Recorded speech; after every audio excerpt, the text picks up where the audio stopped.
Kataganang Buhay, Oktubre 2025. Ang tulong para sa akin ay nanggagaling sa Panginoon na gumawa ng langit at ng lupa. Sino ang hindi nakakaramdam paminsan-minsan na hindi na nila kayang mabuhay? Naranasan din ito ng may akda ng awit 121 na dumaraan sa mahihirap na kalagayan at iniisip kung saan manggagaling ang tulong na kailangan niya. Ang sagot ay ang pagpapatibay ng kanyang pananampalataya sa Diyos na kanyang pinapanaligan. Ang matibay na paniniwalang makikita sa kanyang pagsasalita tungkol sa Panginoon na binabantayan at pinoprotektahan ang bawat isa at ang buong sambayanan ay nagpapahayag ng katiyakan na maaaring nagmumula sa isang malalim na karanasan.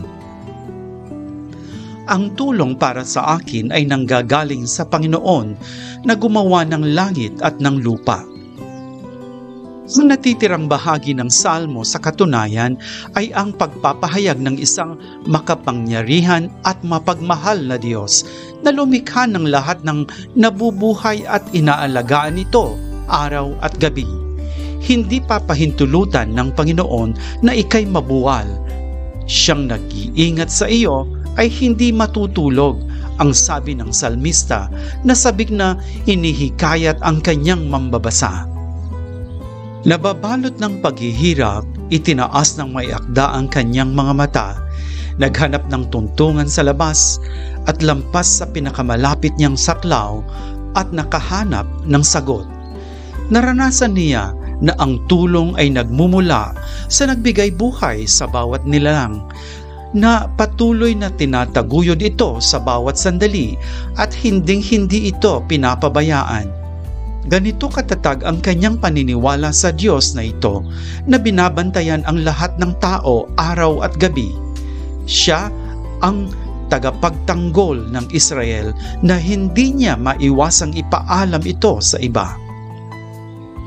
Ang tulong para sa akin ay nanggagaling sa Panginoon na gumawa ng langit at lupa. Sinabi ni Chiara Lubich sa mga sandaling walang katiyakan ng dalamhati at pangangamba, nais ng Diyos na manalig tayo sa kanyang pag-ibig at humihingi siya sa atin na gumawa ng isang hakbang ng pagtitiwala. Nais niyang samantalahin natin ang mga masasakit na pangyayaring ito upang ipakita sa kanya na nananalig tayo sa kanyang pag-ibig. At nangangahulugang itong pagkakaroon ng pananampalataya na siya ang ating Ama at tayo'y nasa isip niya. Ilagak sa kanya ang lahat ng ating mga alalahanin. Ipapasan ang mga ito sa kanya.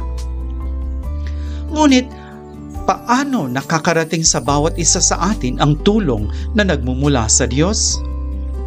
Maraming yugto ang isinasalaysay ng banal na kasulatan kung saan ito ay naisagawa sa pamamagitan ng pagkilos ng mga kalalakihan at kababaihan tulad nina Moises, Elias, Eliseo o Esther na tinawag upang maging instrumento ng awat malasakit ng Diyos sa bayan o sa isang partikular na tao. Tayo rin, kung itataas natin ang mata, makikilala natin ang pagkilos ng mga tao na tumutulong sa atin, sinadyaman o hindi. Magpapasalamat tayo sa Diyos na pinagmumulan ng lahat ng kabutihan. Siya ang lumikha ng puso ng bawat isa sa atin at makapagpapatotoo tayo sa Kanya sa iba. Tiyak na mahirap matanto ito kung tayo'y sarado sa ating sarili at sa mahihirap na sandali, iniisip natin kung paano natin ito malalampasan gamit ang sarili nating lakas. Sa halip, kapag binubuksan natin ang ating sarili, kapag itinataas natin ang ating mga mata at tumitingin sa ating paligid, natutuklasan natin na maaari rin tayong maging mga instrumento ng Diyos na naglalaan para sa mga pangangailangan ng Kanyang mga anak. nadarama natin ang mga pangangailangan ng iba at maaari tayong maging mahalagang tulong sa iba. Ang tulong para sa akin ay nanggagaling sa Panginoon na gumawa ng langit at ng lupa. Ikinuwento ito ni Roger na mula sa Costa Rica.